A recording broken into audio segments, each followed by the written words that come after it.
The Fate of Football Part 1 of 4 Carrollton, Tex. Tony Dorsett moves out of the passenger seat of his white SUV and cuts across his lawn from the driveway toward the front door of his home in suburban Dallas. The driver gets out and walks down the street. He's returning from a workout at Cowboys Fit, a health and fitness center located at the Star, the training facility the Cowboys moved into last year in Frisco, and having lunch at his favorite seafood restaurant in North Dallas. Dorsett settles into a couch in his family room, picks up the remote and clicks on ESPN on the big screen TV for background noise, looks up when the NFL news comes on.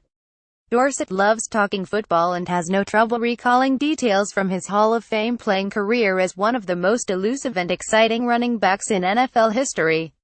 He can recite yard by yard his dash the length of the field on his never-to-be-broken NFL record 99-yard two-count run in the final game of the 1982 season against the Vikings in the Metrodome. He laughs about his back-and-late friend Ron Springs failing to realize he was supposed to line up in front of him and instead remained on the sidelines, forcing the Cowboys to play with just 10 men on the field. He can tell you what yard line Drew Pearson threw a key block and how he spiked the ball in the end zone instead of keeping it. He just can't tell you who dropped him off at his house no more than 10 minutes ago. Dorsett's long-term memory is sharp, but his short-term memory has a shelf life that seems to last mere seconds. He is suffering. He took too many hits to the head, endured too many concussions. When asked who was driving him, he has a blank look on his face. He is stumped. "I don't know," he says. "TD, you just got out of the car a few minutes ago," he's reminded. Martha Irvine up, he fiddles with his phone for clues. He thinks for a couple of minutes and it comes to him. It was a friend who volunteers to drive him around a couple of mornings a week to his workout and errands.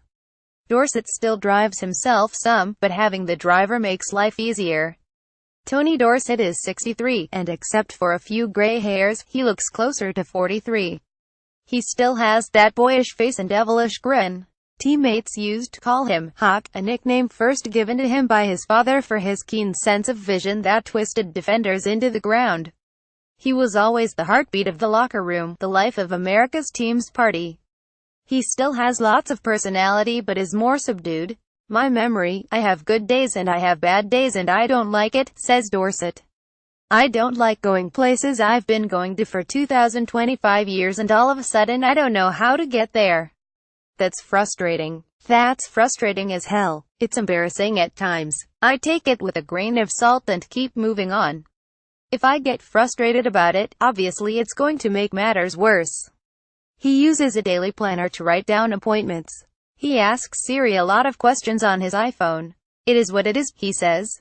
"If you play as long as I did, you are going to have something wrong with you." He traveled from Dallas to Los Angeles in 2013 to take part in brain testing at UCLA. Although the only definitive test for the degenerative brain disease chronic traumatic encephalopathy must be performed posthumously, Dorsett says he was diagnosed with CTE in Los Angeles and is receiving treatment in hopes of slowing it down. He's been to Mexico for stem cell treatment for various ailments and prays it will also have a positive impact on his memory and hold off the disease. "They know I got it. I've had some trauma to my brain. CT is diagnosed when you are dead and gone. They can see what I have is probably what it is," he says. "I'm being proactive. I'm trying to find ways if I could cut it off at the pass. To this point, there is not a whole lot they can do about it." Researchers at Boston University are hopeful they are developing a test to detect CTE in the living. "I would surely like to get that test," says Dorsett. He regrets being a victim participant in the culture at the time he played that all players needed to be warriors. He's one of many former players who played in his era who feel the NFL was not forthcoming about the long-term impact of head injuries. He said in a 2013 interview with CNN that he was short-tempered with his daughters and they were a little bit afraid of me, wondering whether daddy would be in a good or bad mood. He said he would never do any physical harm to his kids, but their comments cut deep, touched me and it hurt. I looked in the mirror and said, "Who are you people? Ask me would I play football again," Dorsett says to the Daily News. Would he? Lennox McClendon, Associated Press. "Hell yeah, I would do it again," he says. "But I would be a little bit smarter. I wouldn't get knocked out and try to get back out there on the field again and put myself in harm's way," he says. I've been hit a lot of times, got my bell rung and would go back out there because, for one, I wanted to go out there, and for two, I felt my team needed me. I wanted to be out there, not knowing in reality I was hurting myself in the long run. In a 1984 game in Philadelphia, Dorsett was knocked out cold in the first half. He said doctors thought he was half dead, was checked out in the locker room and came back to rush for 99 yards in the second half. That's just how players rolled in the 70s and 80s. Even Dorsett, who at 510 played at just 190 pounds. It's put in our brains, he says. I don't know if we are brainwashed. Tony Dorsett represents the NFL past, present and future. The past, he is the NFL's 9th all-time leading rusher with 12,739 yards. He was second behind Walter Payton when he retired after the 1988 season, who put his team ahead of his health. The present, he's a sad and painful example of the price of playing the game. The future, will his memory get worse before a cure is found for making it better? The NFL is in trouble. Maybe not next year or in 5 years or even in 10 years. But concussions and CTE and early Alzheimer's and potentially, but hope ye not, more players added to the list of Junior Seau and Dave Dwerson and Andre Waters who consider suicide a better alternative than living with a brain damaged by too many football concussions. Maybe 20 years from now the only kids playing football will come from the impoverished corners of this country who view the prospect of making it to the NFL as their only way out. The NFL has passed 47 rule changes since 2002 trying to make the game safer. There is new sophisticated injury data each year that can lead to changes to make the game safer and protect players. Lenny Ignelziap NFL Commissioner Roger Goodell played safety and tight end at Bronxville High School in Westchester. He was shifted from quarterback, and also played on the basketball and baseball teams.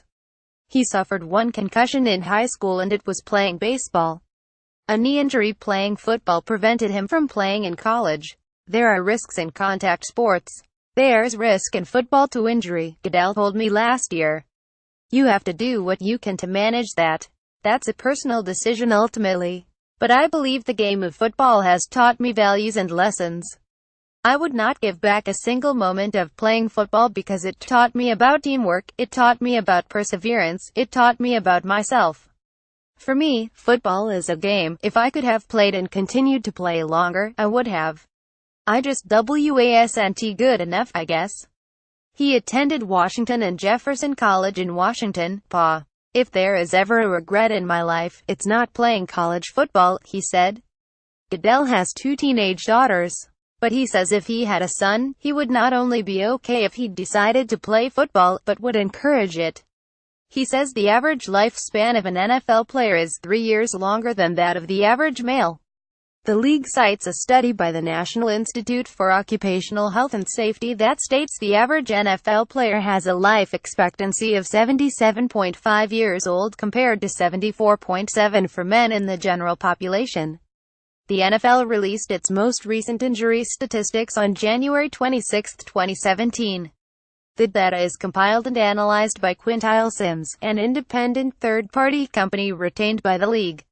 Here are the concussions sustained for the last 5 preseason and regular season practices and games: 2012, 261, 2013, 229, 2014, 206, 2015, 275, 2016, 246. Up and down.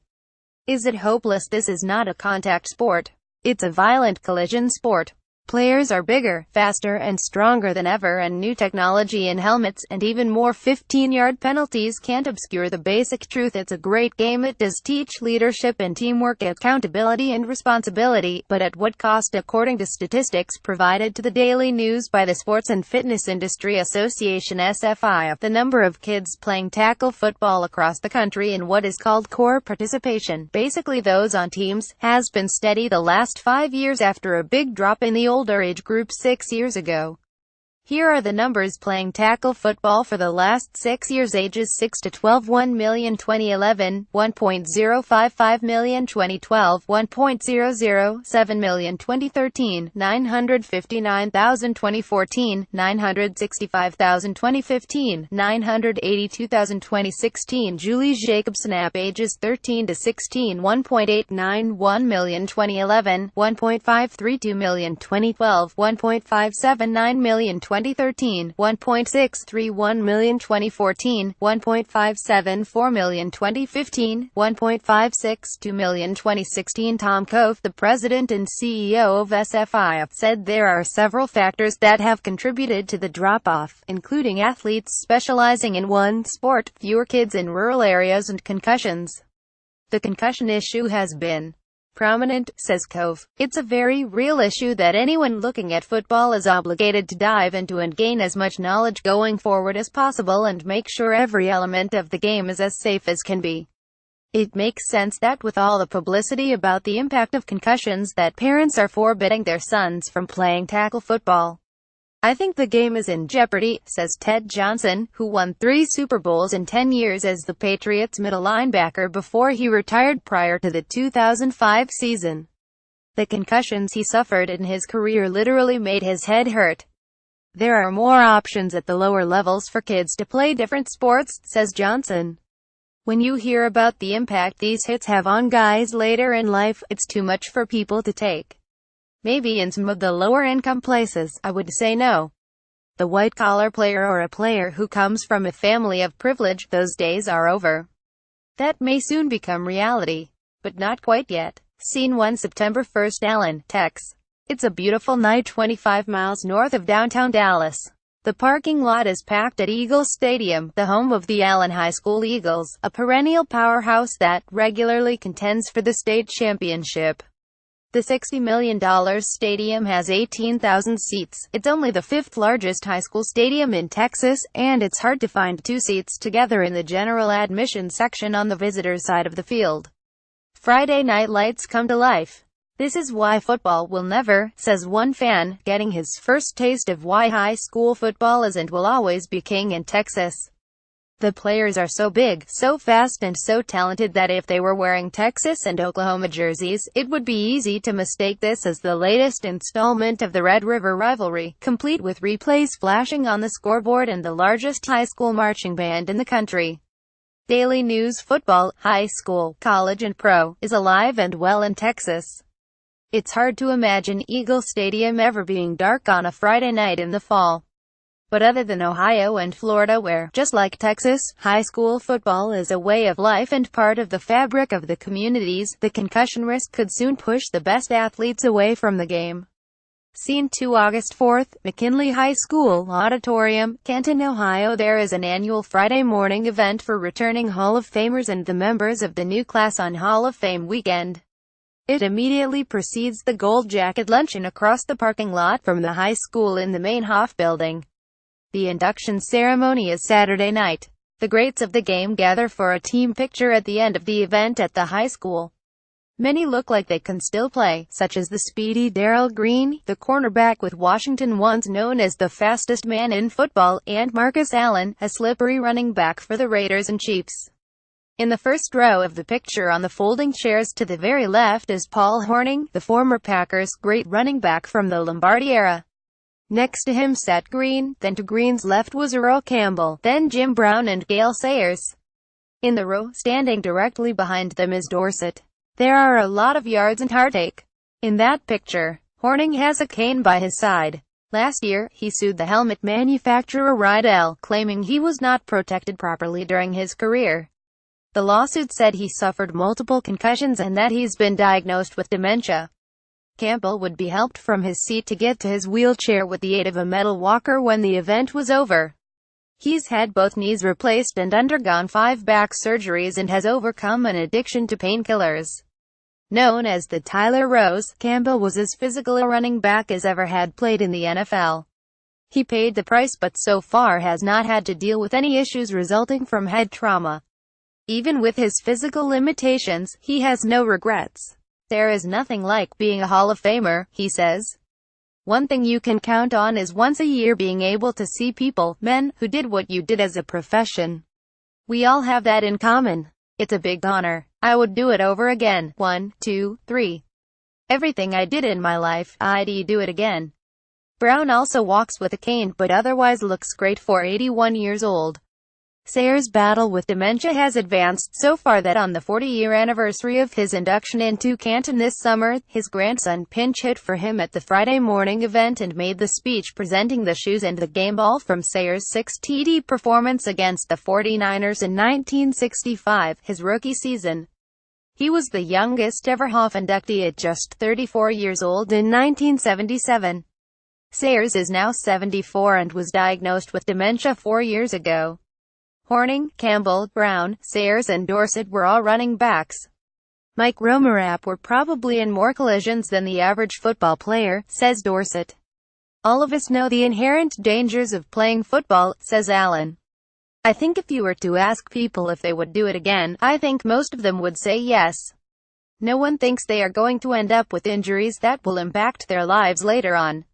Allen recalls one really bad concussion in the NFL and one in college at USC. I saw stars all the time, he says. I saw the constellation all the time. That's just part of playing. I don't know if that is going to impact me later. Allen had a way of faking out the trainers and doctors in order to stay on the field after a big hit. The NFL has become much stricter now with their concussion protocol, but back when Allen played from 198,297, if a player could recite his name and count a couple of fingers on the sideline, he was good to go. If they asked me if I was alright, I would start cursing at them, he says. Because I never curse it, they believed me. I had the currency after all those years. I would say, I know what fing time it is. 2 fingers, what year is it? I know what fing year it is. They believed me. I was so emphatic. They said, oh, he's fine, so they let me back in the game. Allen has no memory loss issues. He doesn't have headaches. He is fine. And at the age of 57, he looks great. But what will happen at 67 or 77? Many of the Hall of Famers were aware of the Boston University study that was released 10 days before they arrived in Canton that showed more than 99%, 110 out of 111 of brains of former NFL players examined showed CTE. The study overall included research on 202 deceased American football players, from all levels of play: high school, college, semi-pro, Canadian Football League and NFL, who donated their brains for research. Of that total, CTE was diagnosed in 87%, 177 of those players' brains. It's important to note that many of the brains were donated by families of players who had suffered concussions in their career or were exhibiting troubling behavior. A family is much more likely to donate if they're concerned about their loved one, if they're exhibiting symptoms or signs that are concerning them, or if they accidentally or especially if they committed suicide, Ann McKee, a neuropathologist, told the Washington Post. It skews for accidental death, suicide and individuals with disabling or discomforting symptoms. Allen saw the numbers 110 out of 111 jump right off the page. I think it worries people, of course, he says. I think you can't help but be concerned, but you try not to live like that. You just look forward. The NFL's television ratings have been down the last 2 years. Was it the 2016 presidential election, the controversy over players kneeling for the national anthem, or is the violence of the game a turn-off? Ann McKee, MDAP. People feel guilty when the games. It's losing some of its appeal in that regard, says Johnson. They know about potential dangers. The struggles post-football is more documented. People are getting a peek behind the curtain. The NFL settled the concussion lawsuit brought by former players with $1 billion to be paid out over 65 years. The basis of the lawsuit is that the league knew of the long-term dangers of head injuries and didn't inform the players. The NFL anticipates that 6,000 out of the 20,000 retired players will someday suffer from Alzheimer's or moderate dementia. Johnson has been to 8 drug rehab treatment centers, lost his family, lost his money. He attributes it to the 6 to 10 diagnosed concussions he suffered playing football and estimates that by taking on blockers and making tackles, I got concussed multiple times a week, and many were not diagnosed over the last few years of his career. How many undetected concussions did he have? Hundreds, he says. He says the last frontier for the NFL is head injuries. The brain trauma he sustained led him to a dark period in his life after he retired in 2005. I got addicted to drugs, amphetamines, because of concussions, he says. My head hurt, cognitively I wasn't feeling as good as I used to feel before. I sought out relief. One way I found relief was with prescription drugs. Adderall, amphetamines. It helped clear my brain, take away some of the headaches. He was spending a bank account crippling amount of money on Adderall, getting prescriptions from several doctors at the same time and going to different pharmacies in the Boston area to get them filled and getting away with it because he bypassed using his insurance. He far exceeded the recommended dosage. He started with cocaine, which also drained him financially. He's been in and out of rehab centers for many years. I've been clean since July 4th, he says. He's now living in Houston and hosts a popular afternoon drive-time radio show on an all-sports station. His kids live in Boston. His relationship with the Patriots is strained because he challenged the Patriot way. Steven Seneep in 2007, he revealed that he believes Bill Belichick abused him in training camp in 2002. The Patriots were the defending Super Bowl champs. Johnson was the glue in the middle of the defense. He suffered a concussion in the first preseason game against the Giants. 4 days later, he was at practice assuming he would be assigned a red non-contact penny to slip over his jersey. He was given a blue penny. Full contact. He figured Belichick was trying to make him prove how tough he was. There's no frickin' way I am putting on that jersey, Johnson barked at the trainer. But he put it on. He was afraid if he didn't, Belichick might give his job away. The offense's first play was a run up the middle. The back hammered Johnson. He suffered another concussion and said he was never the same again. He played that season and 2 more and then spoke up. Ted Johnson, the hard-nosed football player from Southern California, helped begin the conversation about concussions. He will be 45 next month and is no longer worried about Belichick in practice. He deals with many of the problems that handcuff concussion sufferers: depression, anxiety, anger, impulse issues, sleep issues. He says he has never considered suicide. There's a lot of guys suffering in silence, he says. It's like when guys come back from war. It's a shame-based deal. It's embarrassing not to be cognitively as sharp as you once were. There are so many guys out there that we need to identify and find hope for these guys. They don't ask for help. It totally goes against the nature of the sport, which is to be a gladiator and overcome everything. Johnson, of course, can't help but think about CTE. I'm worried about it, he says. He pauses before voicing what's balled up inside him. I assume I have it, he says sadly. The national anthem controversy will eventually be resolved when the owners come up with programs in conjunction with the players that address the social concerns first voiced by Colin Kaepernick last year. There is a potentially contentious negotiation with the NFL Players Association leading up to the expiration of the collective bargaining agreement after the 2020 season that could lead to a work stoppage. That will be addressed at the appropriate time. The NFL can only hope Ezekiel Elliott's potential 6-game suspension provides enough of a deterrent, in addition to counseling services, to help prevent its players from physically abusing women. The declining television ratings will have an economic impact on the NFL, and it could be cyclical or a product of cord-cutting or fans losing interest. But there is nothing that can be negotiated or made better with the passage of time to prevent concussions and head trauma and long-term health issues caused by brain injuries. The league will continue to spend hundreds of millions on research to try and make the game safer, in turn guaranteeing its future, but for now, there are too many stories like Dorsett's and Sayers and Shows and Johnson's.